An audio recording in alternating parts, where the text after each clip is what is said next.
10th standard first terminal examination 2024-25 answer key ആയിട്ടാണ് ഞാനിപ്പോൾ വന്നിരിക്കുന്നത്.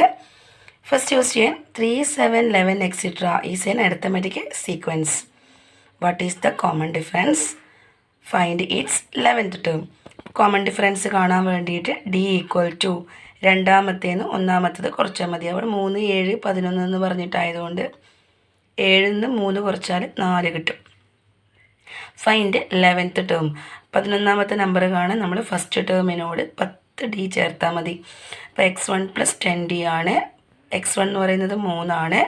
3 + 10 × 4, d എന്ന് പറയുമ്പോൾ 4. അങ്ങനെ 40 + 3 43 എന്ന് കിട്ടും. രണ്ടാമത്തെ question, in the figure O is the centre of the circle.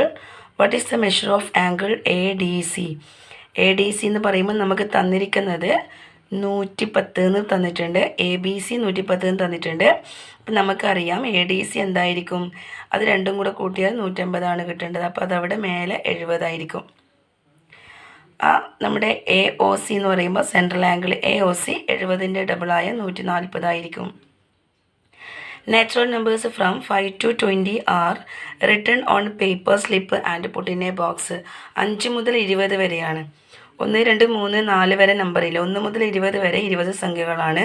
അതിൽ 1, 2, 3, 4 ഇല്ല. അപ്പോൾ 20 നിന്ന് 4 പോയാൽ 16 സംഖ്യകളാണ് ഉണ്ടാവുക. അപ്പോൾ അതിൽ നമ്മളോട് ഒന്നാമത്തെ question, how many paper slip are there in the box? 16. A slip is to be taken from it without looking. അതായത് കാണാതെ അതിൻ്റെ അകത്തൊരു പേപ്പർ എടുത്തു കഴിഞ്ഞാൽ what is the probability of getting it being a perfect square? അപ്പോൾ ഈ 16 വരെ സംഖ്യ, അതായത് 5 മുതൽ 20 വരെയുള്ള സംഖ്യകളിൽ നമ്മുടെ പെർഫെക്റ്റ് സ്ക്വയർ വരുന്നത് 3, 9, അതുപോലെ 4, 4, 16, പിന്നെ 5, 5, 25ആണ്. പക്ഷേ 20 വരെ നമ്പർ ആയതുകൊണ്ട് 25 ഉണ്ടാവില്ല. 2, 2, 4 ആയതുകൊണ്ട് 4 ഉണ്ടാവില്ല. നമുക്ക് 5 മുതലല്ലേ സംഖ്യകൾ തുടങ്ങുന്നത്.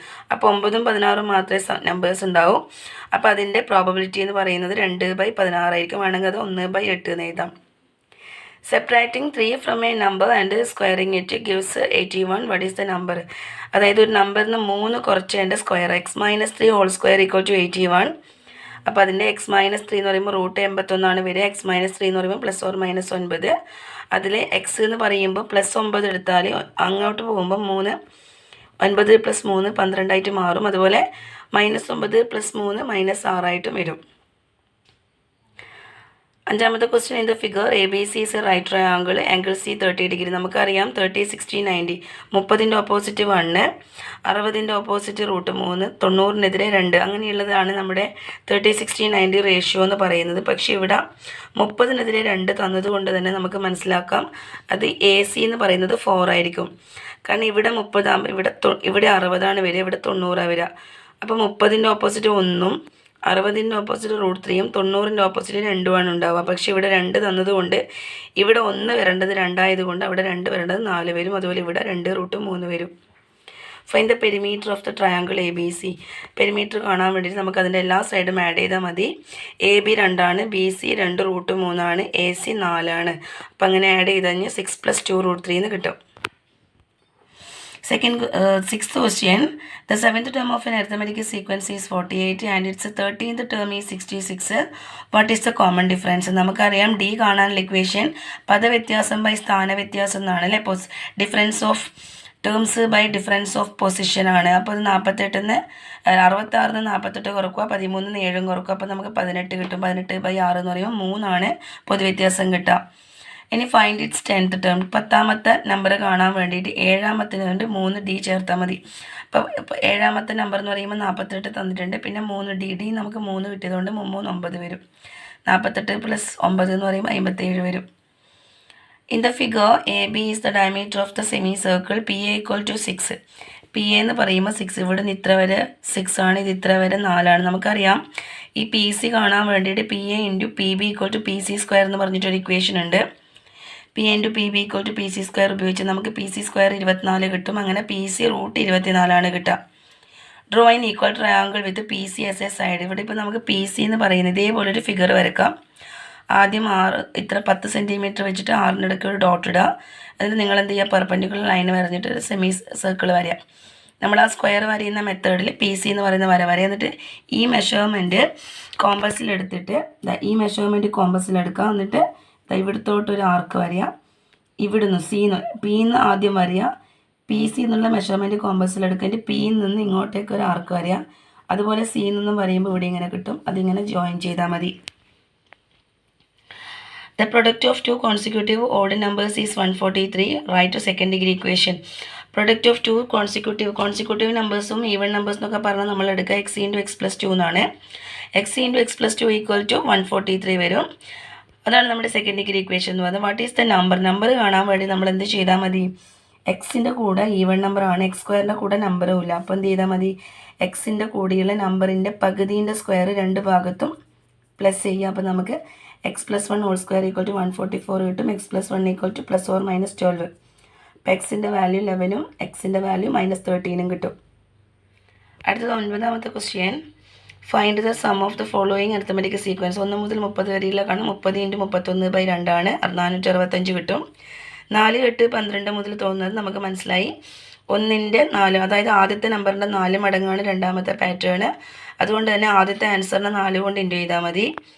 അടുത്തത് 1, 5 അങ്ങനെയുള്ള പാറ്റേൺ ആണ്. അത് നമുക്ക് വേറെ രീതിയിലും കണ്ടുപിടിക്കാം. പക്ഷേ ഇതിപ്പോൾ നിങ്ങൾ സാധാരണ പഠിച്ച മെത്തേഡിൽ തന്നെ നമുക്ക് കാണുന്നത് നല്ലത്. എന്നെ കണ്ടുപിടിക്കാൻ വേണ്ടി പറ്റും. ലാസ്റ്റ് ടേമിൽ നിന്ന് ഫസ്റ്റ് ടേം മൈനസ് ചെയ്തിട്ട് കോമൺ ഡിഫറൻസ് കൊണ്ട് ഡിവൈഡ് ചെയ്യുക. എന്നിട്ട് 1 കൂട്ടിയാൽ നമുക്ക് എന്ത് കിട്ടും? നമുക്ക് നമ്പർ 30 കിട്ടും. അതായത് 1 മുതൽ 1, 5, 9 എന്നുള്ള പാറ്റേണിൽ 117 വരെ 30 നമ്പർ ഉണ്ട്. അപ്പോൾ 30 നമ്പറുടെ സമ്മ് കാണാൻ വേണ്ടിയിട്ട് നമ്മൾ എന്ത് ചെയ്താൽ മതി? എക്സ് അല്ല, എസ് 30 ആണ്. എസ് 30 സമം നമ്മൾ എന്ത് ചെയ്താൽ മതി? എസ് 30 സമം 30/2 ഇൻറ്റു 1 പ്ലസ് 117. അങ്ങനെ നമുക്ക് എന്ത് കിട്ടും? 30/2 എന്നുള്ളത് 15 ആണ്. 15 ഇൻറ്റു 118 170 എന്ന് കിട്ടും. Equation SN = n/2 into x1 plus xn ആണ്. In the figure radius of the large circle is diameter of small circle. A dot is put to the figure without looking. What is the probability of that dot in the shaded region? അതായത് വലിയ സർക്കിളിൻ്റെ radius വെച്ചിട്ട് ഒരു small circle വരഞ്ഞിട്ടുണ്ട്.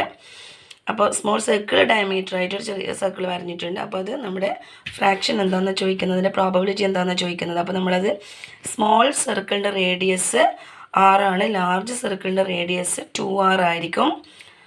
അതായത് double, നമ്മളതിൻ്റെ diameter പകുതിയായി അങ്ങനെ എടുത്തിട്ടാണല്ലോ വരയുന്നത്. അപ്പോൾ അതിൻ്റെ റേഡിയസ് 2r. നമ്മൾ സ്മോൾ സർക്കിളിൻ്റെ റേഡിയസ് 6 ആണെങ്കിൽ ലാർജ് സർക്കിളിൻ്റെ 2r ആയിരിക്കും.